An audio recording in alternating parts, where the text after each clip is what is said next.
ជាថ្ងៃកុំណាអូនស្មុនបានញ៉ាំនំខេកឬនៅចាំថាពើអូនមិនចូលចិនរួមជៀនសុកកូឡាពេលភ្នំពន្លត់ទៀនតើមានក្តីរំភើបយ៉ាងណាទឹកភ្នែកជីវ៉ាស្រស់ស្រកក្លែងខ្លួនព្រមបងមិននៅក្បែរសិនមិញជាថ្ងៃកុំណាអូនស្មុនស្រមៃឃើញនាងណាបុត្រាសេងសឬក៏រូបរាងរាជីវ៉ាអាចប្រាប់បានទេបងចង់នឹងណាថ្លៃ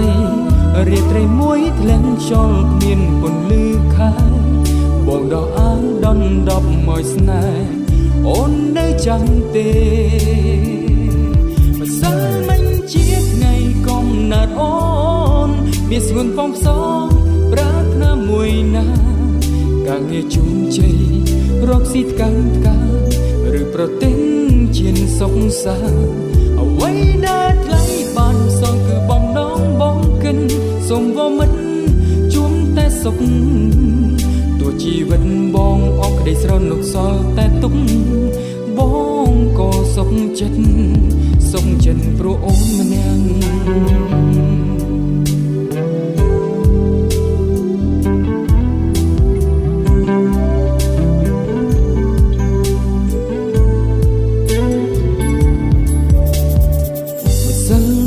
ជាថ្ងៃកុំណាអូនស្ងួនបានញ៉ាំនំខេកឬនៅចាំថាពើអូនមិនចូលចិនរួមជៀនសុកកូឡាពេលភ្នំពន្លត់ទៀនតើមានក្តីរំភើបយ៉ាងណាទឹកភ្នែកជីវ៉ាស្រស់ស្រកភ្លេងខ្លួនព្រមបងមិននៅក្បែរម្សិលមិញជាថ្ងៃកុំណាអូនស្ងួនស្រមៃឃើញនាងណាបុត្រាសេងសឬក៏រូបរាងរាជីវ៉ាអាចប្រាប់បានទេបងចង់ដឹងណាថ្លៃរាត្រីមួយធ្លាក់ខ្យល់គ្មានពន្លឺខែបងដោះអាវដនដប់មកស្នេហ៍អូននៅចាំទេម្សិលមិញជាថ្ងៃកំណត់អូនមានស្ងួនបំសងប្រាថ្នាមួយណាការងារជុំជ័យរកស៊ីកាន់ការឬប្រទិញជាសុខសាអ្វីដែលថ្លៃបានសងគឺបំណងបងកិនសូមវមិតជួនតែសុខទោះជីវិតបងអស់ក្តីស្រណុកសល់តែទុក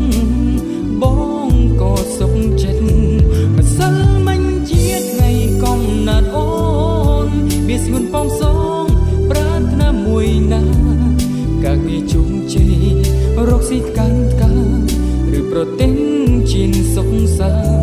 អ្វីដែលថ្លៃបានសងគឺបំណងបងកិនសូមវមិតជួមតែសុខទោះជីវិតបងអស់ក្តីស្រណុកសល់តែទុកបងក៏សុខចិត្តព្រោះអូនម្នាក់